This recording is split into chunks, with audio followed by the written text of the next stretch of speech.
Crash Bandicoot 4. It's about time for a new controller because I'm about to throw mine out of a window. Hi guys, my name is Wolvermere and I make videos discussing, reviewing and playing games. If you're new to the channel, consider subscribing so you never miss a video.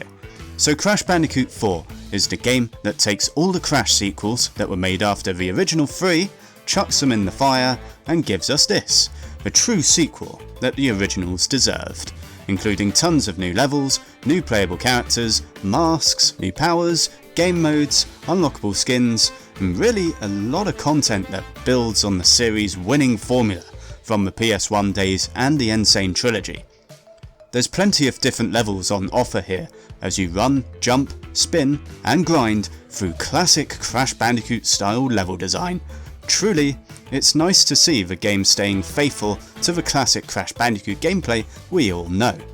The game even makes Coco fully playable for the first time, as opposed to limiting her to certain levels, giving her complete access to Crash's movesets, and the ability for you to be able to swap between the two in between levels as you see fit.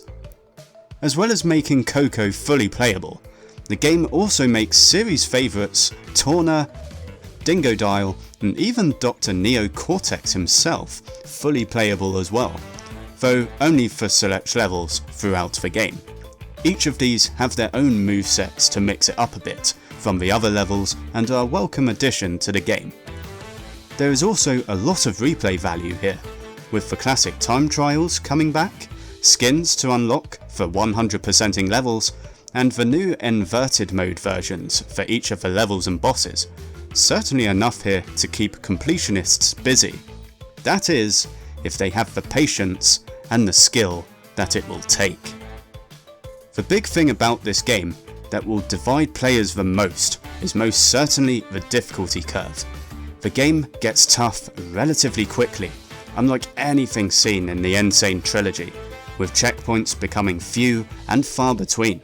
It certainly tried my patience a lot at times, with some frustratingly complex level design.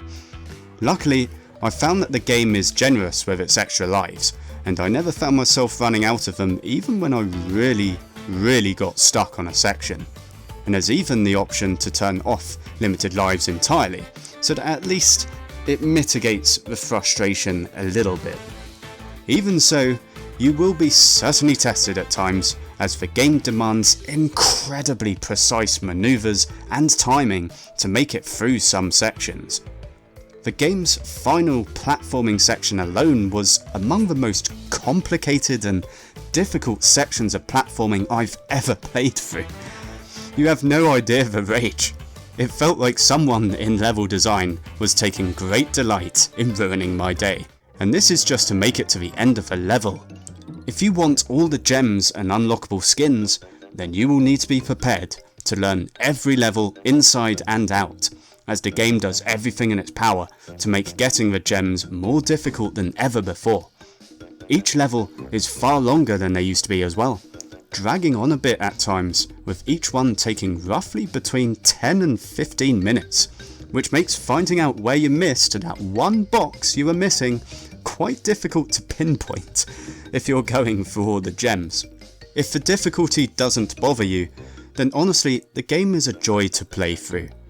It's refreshing to play as the new characters, and a lot of work has gone into every level, both visually and mechanically, to make each feel different from each other. One has got to love the Spyro Easter eggs as well. I love this Spyro float here, and if you're prepared to take on the challenge of getting 100% completion, then there is a lot of replay value here for you, which you will be rewarded more than ever for doing so. Honestly, I salute whoever has the patience for it. I'm still debating if I have it within me. I've certainly been made to learn the true meaning of frustration throughout this game. So now for the score. For Crash Bandicoot 4, It's About Time, I give it an 8 out of 10. I truly think that this is the true sequel that Crash fans deserved, as it takes the series formula and builds on it in fun and meaningful ways that are sure to delight fans of the series. but one has to be prepared for how brutal the difficulty will be in this game. Crash 4 holds nothing back, and can sometimes leave you just begging the level to end. If you're up to the task, then you will certainly be put through your paces to get through this and get everything. If that's your thing, then this will be right up your street. If it's not, then consider yourself warned. Despite its Pixar movie-like presentation, this game is not for everybody. If you enjoyed this review, be sure to like and subscribe for more videos like this every Friday. Thank you so much for watching, stay cool, stay safe, and keep on gaming.